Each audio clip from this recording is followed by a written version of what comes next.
It is great to see you again. Thank you so much for the time. It's great to be here. I wonder if you can sort of remind our viewers what this framework is. It's something you've used in the past, really in financial crises, and what it allows companies to draw on should the need arise. Yes, we have done this before. During the pandemic, member states asked businesses to close their doors, customers to stay at home. Obviously, there was a responsibility to make sure that these businesses could hibernate until coming back in the recovery. Now, with the energy crisis and the war in Ukraine, we see energy prices soar, producing fertilizer, producing a number of things. Things have really gone up. And here, the temporary crisis framework will allow member states to support businesses in need to give at least partly relief from high energy prices.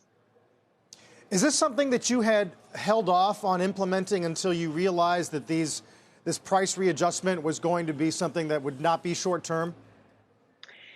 No, we have been preparing this for quite some time. Of course, late autumn, no one could foresee that this would be a more permanent feature. But once we had the invasion by the Russians in Ukraine and the war starting there, obviously the high prices will remain for us for much longer. What is the thinking then about the ability of Europe as a whole to wean themselves from Russian supply? A lot of critics in this country believe that the pendulum just swung too far for a variety of reasons, and that some of these goals of reducing reliance, say in a year, are still too aspirational. Well, we discussed this intensively because obviously it's a vulnerability to be dependent on Russian fossil fuel.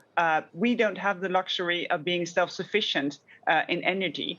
So we're accelerating with an unforeseen pace, diversifying the gas supply, but also accelerating the implementation of energy efficiency measures and the rollout of renewable energy sources in order to meet very, very ambitious targets to get out of the dependency.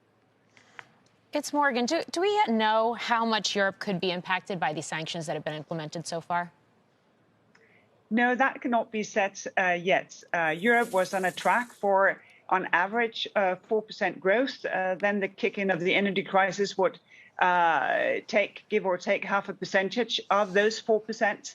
But remains to be seen how the war will impact us. It is, of course, both a risk of counter-sanctions from the Russian side, but also what comes from the fact that Ukraine cannot export to us to the same degree as they did before, not only to Europe, but also to a number of other neighboring countries. And for them, there may be also risk when it comes to food security. In Europe itself, it's more a question about the affordability of food.